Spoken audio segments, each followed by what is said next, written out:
அன்பார்ந்த ஜனதர்மை யூடியூப் நேயர்களுக்கு வணக்கம். இதுவும் ஒரு முக்கியமான பதிவு. இந்த முக்கியமான பதிவு அப்படின்னா, இந்த கோச்சார ராகு இருக்கு இல்லையா, கோச்சார ராகு. இந்த கோச்சார ராகு அவ வைத்து ஒரு பலன் எடுக்கிற ஒரு விதம். ஏன்னா இருக்கிறதுலே ராகு ஒரு பிரம்மாண்டத்தை கொடுக்கக்கூடிய ஒரு கிரகம். ஒரு 1.5 வருடம் ஒரு கட்டத்துக்குள்ள நிற்கக்கூடிய ஒரு ஆதிபத்தியம் உடையது. அந்த 1.5 வருடத்துல இதனால் நமக்கு என்ன நன்மை என்ன தீமை என்பதை நம்மளால் அறிய முடியும். அப்படி அறிய முடிவதற்கு என்ன ஒரு சூத்திரம் இருக்கிறது அப்படின்னம்னா இருக்குது. என்ன வெற்றி பெறலாம், எதில் நம்ம பாதுகாப்பாக இருக்கணும் அப்படிங்கிற ஒரு சூத்திரத்தை நீங்கள் தெரிந்து கொள்ளணும். இப்போதைக்கு என்ன சொல்லலாம்னா, ராகு கேது பயிற்சி நவம்பர் மாதம்தான் இருக்கு. 2026 நவம்பர் மாதம்தான் இருக்கு. கன்ஃபார்ம்டா நவம்பர் மாதம்தான். டேட் என்னன்னு தெரியல. சரியா? இருந்தாலும் இப்போ எல்லாரும் என்ன சொன்னான்னா, இப்போ ராகு கும்பத்தில் இருக்கார். ராகு கும்பத்தில் இருக்கார். சரி, கும்பத்தில் இருந்தாருன்னா கும்பத்தில் இருந்துட்டு அவருடைய செயல்பாடு எப்படி இருக்கும்? சும்மா இருப்பாருன்னு நினைக்கிங்களா? ஒரு கிரகம் ஒரு இடத்துக்கு போயிருச்சுன்னா அவர் சும்மா இருப்பாரா? கண்டிப்பாக சும்மா இருக்க மாட்டார். அப்போ அவர் நிற்கின்ற இடத்தில் ஏதாவது ஒரு கிரகம் இருந்தால், ராகு கும்பத்தில் இருக்குன்னு வைங்க, அந்த கும்பத்தில் ஏதாவது ஒரு கிரகம் இருக்குதா, அந்த கிரகத்தை அவர் வேலை செய்ய வைப்பார். சும்மா இருக்கலாம் முடியாது, நீ ஏதாவது வேலை செஞ்சாகணும் அப்படின்பார். அதிலிருந்து அந்த கும்பத்திலிருந்து 5வது இடம் மிதனத்தில் ஏதாவது கிரகம் இருக்கா, அந்த கிரகத்தை வேலை செய்ய வைப்பார். அதற்கடுத்து ராகு இருக்கின்ற இடத்துல 7வது இடம், ராகு இருக்கின்ற இடத்துல 7வது இடம். அப்ப ராகு இருக்கின்ற இடத்துல 7வது இடம் சிம்மம். அதுல ஏதாவது கிரகம் இருக்கா, அந்த இடத்துல அது வேலை செய்யும். அதுக்கடுத்து 9வது இடம், ராகு இருக்கின்ற இடத்துல 9வது இடம் துலாம். அப்ப அந்த இடத்துல என்ன கிரகம் இருக்கிறது? அப்ப இந்த கிரகங்கள் 4 இடத்துல 4 இடம் ராகு நின்ற இடம், அதற்கு 1 ராகு நின்ற இடத்திற்கு என்ன சொல்றேன், நின்ற இடம் 1, அதற்கு 5ஆம் இடம், அதற்கு 9ஆம் இடம், ராகு நின்ற இடத்துக்கு 7ஆம். இந்த 4 இடத்தில் கிரகம் நின்றால் அதற்குண்டான ஆதிபத்தியமுடைய செயல்பாடுகள் நடந்தே ஆகும். இப்ப ராகு என்ன சொல்லலாம்னா, சனி இருக்கிற இடத்துல இருக்காரு. சனி ஒருத்தர் கும்பத்தில் இருக்கு, ராகு அந்த இடத்துல வந்துட்டார்னா தொழிலை விருத்தி செய்ய, தொழில் விருத்தியாக நடக்கும். சரி, அந்த லக்கணத்திற்கு, அவருடைய பிறப்பு லக்கணத்திற்கு ராகு எத்தனாம் இடத்துல வந்திருக்காரு, சனி எத்தனாம் இடத்திற்கு உரியவரோ அந்த காரக உறவை விருத்தி செய்து விடுவார். அந்த காரக உறவை விருத்தி செய்து விடுவார். அப்ப விருத்தி என்பது என்ன சொல்றான்னா, இப்ப ஒருத்தர் துலா லக்கணம்னு வைங்க, 5ல் சனி இருக்கு, 5ல் ராகு வந்திருக்கார், புத்திரர்களுக்கு பெரிய யோகத்தை கொடுப்பார். ஏன்னா அது 5ஆம் இடம். அப்ப புத்திரர்களுக்கு யோகத்தை கொடுப்பார்னா வேலை கிடைக்கணும், வேலை கிடைக்க வச்சிருவார். அவர்கள் அந்த நேரத்துல வேலைக்கு ட்ரை பண்ணிட்டு இருக்காங்க, ஒரு செயல்பாட்டுக்கு எக்ஸாம் எழுதியிருக்காங்கன்னா கண்டிப்பா சக்சஸ் பண்ணி வச்சிருவார். அதுல இருந்து என்ன சொன்னான்னா, இப்படி இந்த லக்கணத்தை நீங்க எடுத்து வச்சுக்கிடுங்க, உங்க லக்கணத்தை நீங்க போட்டு பாருங்க, உங்களுக்கு எந்த இடத்துக்கு வந்திருக்குன்னு பாருங்க. அந்த உங்களுடைய லக்கணத்திற்கு ராகு எந்த இடத்திற்கு வந்திருக்கிறார், அவர் உடன் அவருக்கு 5, அவருக்கு 7, அவருக்கு 9ல் கிரகம் இருந்தால்தான், எனக்கு கிரகம் இருந்தால்தானே என்ன சொல்லனா, ஒரு மனிதன் நம்ம கூட டீ குடிக்க வந்தா தான் வாங்க இருங்கன்னு பேச முடியும். சும்மா நம்மளுக்கு நாமளே பேச முடியாது இல்லையா? அந்த மாதிரி சூரியன் உங்களுக்கு என்ன காரகத்துக்கு, ராகு வந்து என்ன சொன்னா சூரியன் இருக்கிற இடத்துக்கு வந்திருக்காரு. அப்ப சூரியன் இருக்கிற இடத்துக்கு வந்திருக்காருன்னா சூரியன் உங்களுக்கு என்ன ஆதிபத்தியம் உடையது, உங்க லக்னத்துக்கு என்ன ஆதிபத்தியம் உடையதோ அதற்குண்டானது ஆக்டிவேஷன் ஆகும். அதற்குண்டான அப்பா இருந்தார் என்று சொன்னால் அப்பாவுக்கு கொஞ்சம் பிணிபீடுகளை கொடுக்கும். சரி, அப்பா இல்லைன்னா உங்களுக்கு ஏதாவது என்ன சொன்னா மருத்துவ செலவு. ஏன்னா பாம்பு சூரியனோடு சேரும்போது கொஞ்சம் மருத்துவ செலவு. அரசு சார்ந்த விஷயத்தில் வந்து என்ன சொன்னா சூரியன் அரசு சார்ந்த விஷயம், குழந்தைகள், சூரியனுக்கும் குழந்தைக்கும் சம்பந்தம் உண்டு, பூர்வீகத்திற்கும் சூரியனுக்கும் சம்பந்தம் உண்டு, குலதெய்வத்திற்கும் சூரியனுக்கும் சம்பந்தம் உண்டு. இப்ப எனக்கு வந்து என்ன சொன்னா 5ல் ராகு. இப்ப 9ஆம் இடத்துல வந்து சூரியன் இருக்கு. அவருடைய நிற்கின்ற இடத்துக்கு குலதெய்வம் கோயில்ல வந்து வேலை நடக்கும். 5ஆம் இடம் அதாவது வந்து சூரியன் என்பவன் குலதெய்வம். குலதெய்வத்தில் வந்து என்ன சொன்னா கொஞ்சம் கும்பாபிஷேகத்திற்குண்டான தை மாசம் கும்பாபிஷேகம் 2027 கும்பாபிஷேகத்துக்காக கட்டட பணிகள் எல்லாமே நடந்து கொண்டிருக்கிறது. அப்ப என்ன சொன்னாங்க, ஒரு விருத்தி இருக்குதா? விருத்தி இருக்குது. அது ராகு நின்ற இடத்திற்கு வந்து என்ன சொல்லலாம்னா வந்து நம்மளுடைய லக்கணம் துலா லக்கணம். அப்ப லக்கணத்திலே சூரியன் இருக்காரு. அப்பங்கும் போது நம்மளுடைய குலதெய்வம் வந்து என்ன சொன்னா வந்து ஒரு விருத்தி ஆகிறது. அதே சமயத்தில் சூரியன் குழந்தை, அவர் 5ஆம் இடத்தில் இருக்கார். ஒரு குழந்தைக்கு வந்து என்ன சொன்னான்னா வந்து அரசு வேலை கிடைத்தது. அப்ப இதை நான் உங்களுக்கு ஏன் புரியுறாப்புல சொல்றேன்னா வந்து ராகு நின்ற இடம் உங்கள் லக்கணத்துக்கு என்ன, ராகுவோடு கோச்சார ரீதியாக ஏதாவது ஒரு கிரகம் இருக்கிறதா, உங்க ஜாதகத்துல ஸ்டாண்டர்ட் கிரகம் நிற்கிறது ஸ்டாண்டர்ட். அப்பப்ப கிரகங்கள் மூவ் ஆகி வந்து போய்கிட்டு இருக்கா, அதெல்லாம் எடுத்துக்கிட வேண்டாம். அது தற்காலிகமானது. நிரந்தரமானது என்பது என்ன சொன்னா நம்மளுடைய கிரகங்கள் நிற்கின்ற இடத்திற்கு ராகு வந்திருக்கிறாரா, அந்த கிரகம் ஆக்டிவேஷன் ஆகும். அதற்கு 5ஆம் இடத்துல ஒரு கிரகம் இருந்தால் ஆக்டிவேஷன் ஆகும். ராகுக்கு 7ஆம் இடத்தில் வந்து ஒரு கிரகம் இருந்தால் ஆக்டிவேஷன் ஆகும். 9ஆம் இடத்தில் ஒரு கிரகம் இருந்தால் ஆக்டிவேஷன் ஆகும். இதை நீங்கள் பரிசித்து பாருங்கள். அப்ப அந்த 1.5 வருட காலம் நமக்கு என்ன நடக்கப் போகிறது என்பதை நீங்கள் வந்து என்ன சொன்னா வந்து அறிந்து தெரிந்து கொண்டீர்கள் என்று சொன்னால், சூரியனும் சந்திரனும் அந்த ஆதிபத்தியத்திற்குள் போய் ராகுவுடைய பிடியில் அவர் நின்ற இடத்திலோ 5ஆம் இடத்திலோ 7ஆம் இடத்திலோ 9ஆம் இடத்திலோ இருந்தால் தாயாருக்கு மருத்துவ செலவுகளோ, இதே காரியத்தில் சூரியன் தகப்பன் இருந்தால் தகப்பனாருக்கு மருத்துவ செலவுகளோ,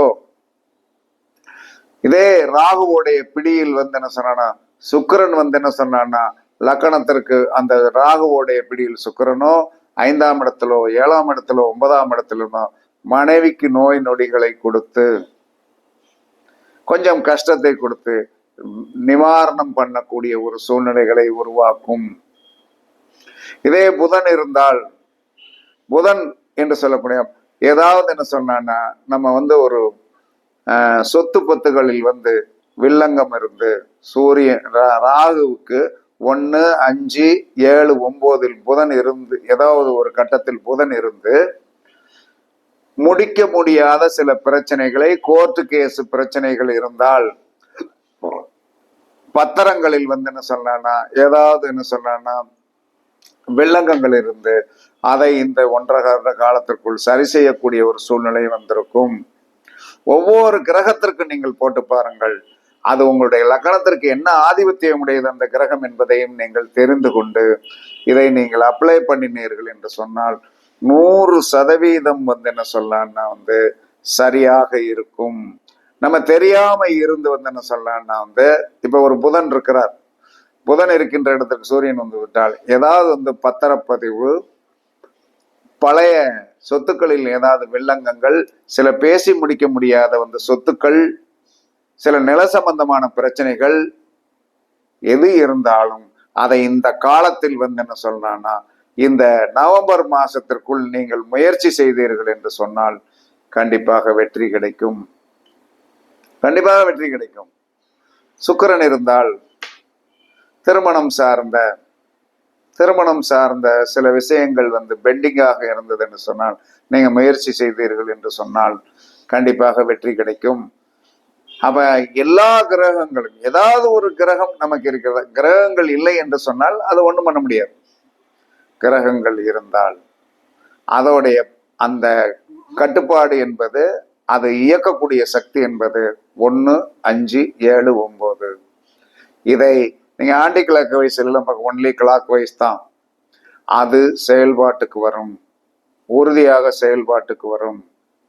அப்ப இதெல்லாம் என்ன சொன்ன உண்மையா என்று சொன்னால் 100% உண்மை. அப்ப இந்த ராகு கேது பயிற்சி என்ன சொன்னா, அடுத்த ராகு கேது பயிற்சியில் என்ன சொல்லலாம்னா, உங்களுக்கு எப்போ வருது, நெக்ஸ்ட் என்ன சொன்னா நவம்பர் மாசம்தான் வருது. சரியான டேட் இல்லை, ஆனா நவம்பர் மாசம்தான். இப்ப கும்பத்தில் இருக்கின்றவர், அவர் நின்ற இடத்தில் ஏதாவது கிரகம் இருந்ததா, 5ஆம் இடத்தில் கிரகம் இருக்கிறதா, 7ஆம் இடத்தில் கிரகம் இருக்கிறதா, 9ஆம் இடத்தில் கிரகம் இருக்கிறதா என்று பார்த்து, அந்த கிரகங்கள் உங்களுக்கு என்ன ஆதிபத்தியம் உடையது, அதில் என்ன விருத்தி அடைந்தோம், அதில் என்ன என்ன சொல்றான்னா மைனஸை சந்தித்தோம் என்பதை நீங்களே புரிந்து கொள்ளலாம். நீங்களே கண்டிப்பாக புரிந்து கொள்ளலாம். அதில் எந்தவித மாற்று கருத்துமே கிடையாது. அப்ப இது ஜோதிட சாஸ்திரத்தில் ஒரு உண்மையான நிலைமை. ஒரு 1.5 வருட கிரகம், அந்த 1.5 வருட கிரகம் என்ன சொல்லலாம்னா, ஏன்னா ராகு என்பது பிரம்மாண்டம், வளர்ச்சியை கொடுக்கக்கூடியது, ஒரு தெரியாத ஒன்றை வெளிச்சம் போட்டு காமிக்கக்கூடியது, நன்மையிலும் சரி தீமையிலும் சரி முடிந்தவரை என்ன சொல்றான்னா நன்மை செய்யக்கூடியது. அதே சமயத்தில் அந்த கிரகங்கள் நமக்கு என்ன சொன்னா, நம்முடைய லக்கணத்திற்கு 6, 8, 12 கூடையவராக இருந்து ராகுவுடைய பிடியில் போய் மாட்டினால் வில்லங்கங்கள், சங்கடங்கள், கடன் பிரச்சனைகள், சூழ்நிலைகள் இதுவும் வருவதற்குண்டான ஆதிபத்தியங்களையும் அது கொடுக்கும்.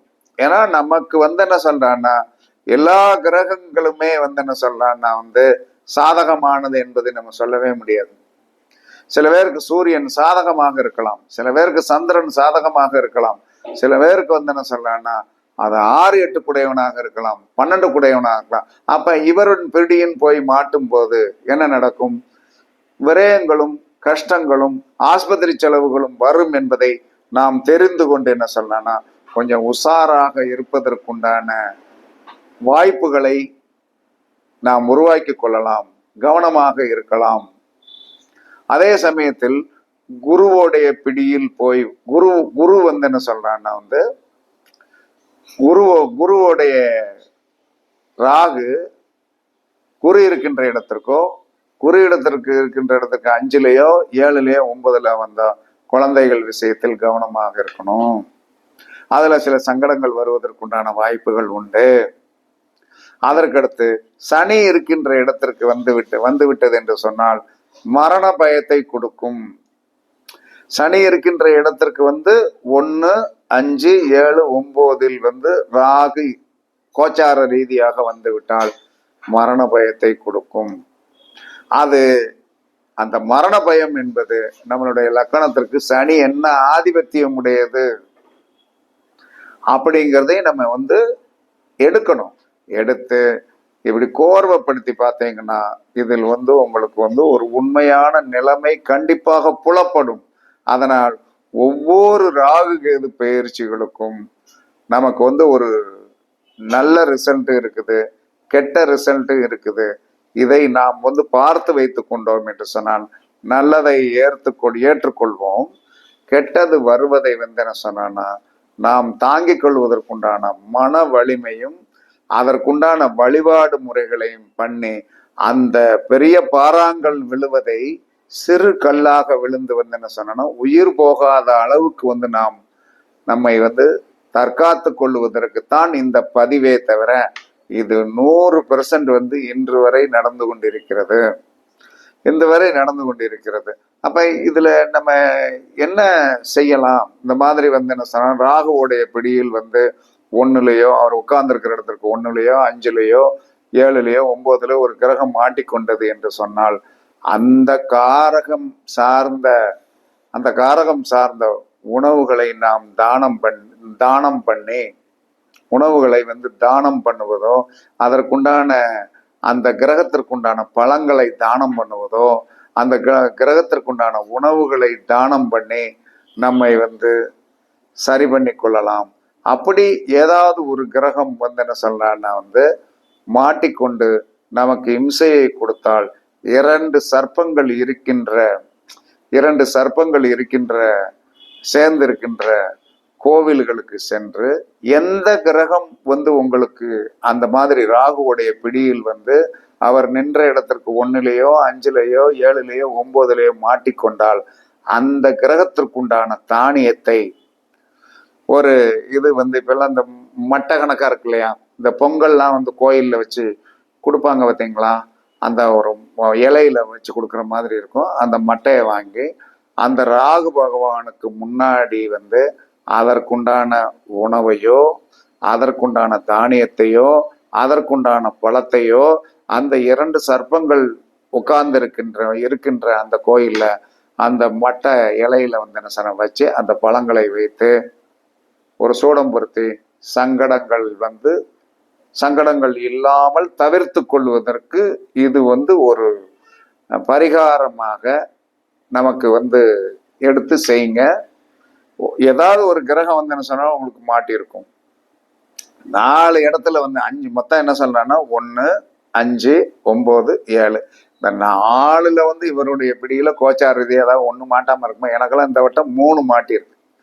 சூரியன் மாட்டியிருக்கிறார், குரு மாட்டியிருக்கிறார், சனி மாட்டியிருக்கிறார், சந்திரன் மாட்டியிருக்கிறார். ஆனால் இந்த காலத்தில் என்ன நடந்தது என்பதை நான் ஒரு ரிசர்ச் பண்ணி ஆராய்ச்சி பண்ணி என்ன சங்கடங்கள் வந்தது, என்ன பிரச்சனை வந்தது, இந்த காலத்தில் தான், இந்த மாதிரி ஒரு காலத்தில் தான் என்ன சொல்றான்னா நான் என்ன சொன்னேன்னா இந்த 2 சர்ப்பங்கள் இணைந்த சிலையை எங்க ஊர் பிள்ளையார் கோயில்ல 2 இது என்ன சொன்ன பிரதிஷ்டை பண்ணி அதை என்ன சொல்லலாம்னா அங்க இருக்கிற பூசாரிட்ட சொல்லி வெள்ளி செவ்வாய்க்கு எண்ணெய் முழுக்காட்டு பண்ணி நல்லா சந்தனம் குங்குமம் வச்சு நீட் பண்ணி கொடுத்துருங்கன்னு வாரம் சார லிட்டர் எண்ணெய் வாங்கி கொடுத்து அதை கைங்கரியம் பாய்க்கின்ற பூசாரிக்கு என்ன சொல்றான்னா அந்த வெள்ளியும் செவ்வாயும் அவருக்கு என்ன தட்சணை கொடுத்து நீட் பண்ணி வச்சிருக்கிறேன். அதனால் என்ன சொன்னா தலைக்கு வந்தது தலைப்பாகையோட போய்விட்டது. தலைக்கு வந்தது தலைப்பாகையோட இது நான் ரிசர்ச் பண்ணி ஆராய்ச்சி பண்ணி முன்னோர்கள் சொல்லியதை வைத்து இதை ஒரு வீடியோவாக கொடுப்பதற்குண்டான ஒரு அறிவை கடவுள் கொடுத்தார். அதனால நீங்களும் பரிச்சித்து பாருங்கள். 1க்கு 2 தடவை இந்த வீடியோவை படிச்சா தான் இது புரியும். படிச்சு பாருங்க, கண்டிப்பாக உங்களுக்கு புரியும். நீங்க எதுல மாட்டியிருக்கீங்க. சுகமாகவும் இருக்கலாம், சில நேரங்களில் சுகவீனமாகவும் இருக்கலாம். அது நம்மளுடைய லக்கணத்திற்கு அந்த கிரகம் என்ன ஆதிபத்தியம் உடையது என்பதை பொறுத்து வெற்றியா தோல்வியா என்பதை நீங்கள் பரிசித்து பாருங்கள். அதிலிருந்து மீண்டு வருவதற்கு எந்த கிரகம் ராகுவுடைய பிடியில் மாட்டி இருக்கிறது, அது நன்மை செய்யக்கூடியதா தீமை செய்யக்கூடியதா என்பதை உங்களுக்கு அறிய தெரியும். தெரிஞ்சு என்ன சொன்னான்னா அந்த 2 சர்ப்பங்கள் இணைந்த இடத்தில் போய் அதற்குண்டான அந்த கிரகத்திற்குண்டான உணவை அவருடைய பாதத்தில் வைத்து ஒரு சூடத்தை பொருத்தி விட்டு ஒரு ரூபா காயின்ஸ் அந்த 2 சர்ப்பங்கள் இணைந்த பாம்பின் தலையில் வைத்து வழிபாடு பண்ணி வையுங்கள். தலைக்கு வருவது தலப்பாகையோடு போகும், பிரச்சனை இல்லாமல் இருக்கும் என்று கூறி உங்களிடமிருந்து விடைபெறுவது சிப்பிப்பாறை ஜோதிடர் சாதிர ஆகவன் ஜெயபாலாஜி. சுகமே சொல்க, சுகமே சொல்க. வாழ்க வளமுடன், வாழ்க வளமுடன். வணக்கம், வணக்கம், வணக்கம்.